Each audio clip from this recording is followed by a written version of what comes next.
As someone who grew up in the earlier days of gaming, I have fond memories of challenging adventures where I'd play as an explorer in search of various treasures. Whether it was the likes of the iconic Pitfall or one of my personal favorites, Montezuma's Revenge, the focus was traditionally more on the action side of things, though there could often be puzzle elements as well, even if more primitive.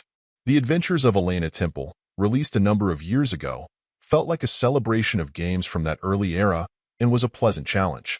The Fall of Elena Temple sticks with a generally retro look and feel, but has opted for an even more primitive look consistent with an early handheld, but more critically its focus has also shifted quite a bit. Where the original featured plenty of puzzle elements to work through as you'd move between different rooms, this sequel has shifted the balance to the other side. That makes Fall a puzzle-first affair, with the action being more of a mere mechanical necessity, in service of working out how to complete each screen so you can move on to the next. To the game's credit, I'm not sure there's anything else out on the eShop quite like it, especially considering the breadth of your challenge.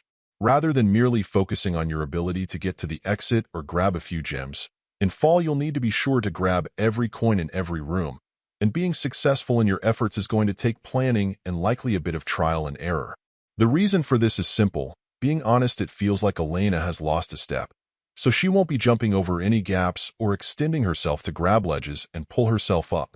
Instead, her approach will need to be more cerebral, carefully planning out which routes she can take falling down levels, and then using convenient teleporters to ensure she can grab it all, then also being sure to be able to get to the exit.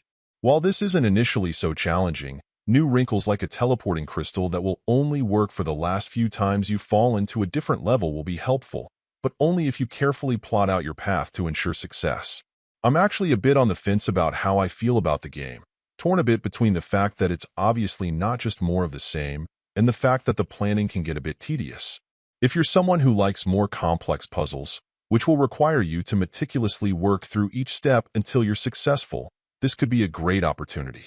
If, however, you'd prefer the previous title's more action-oriented feel, you could be let down.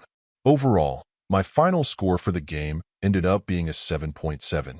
And if you're interested in picking it up, it's currently available on the Switch eShop for $2.99. Thank you for taking the time to listen to this review.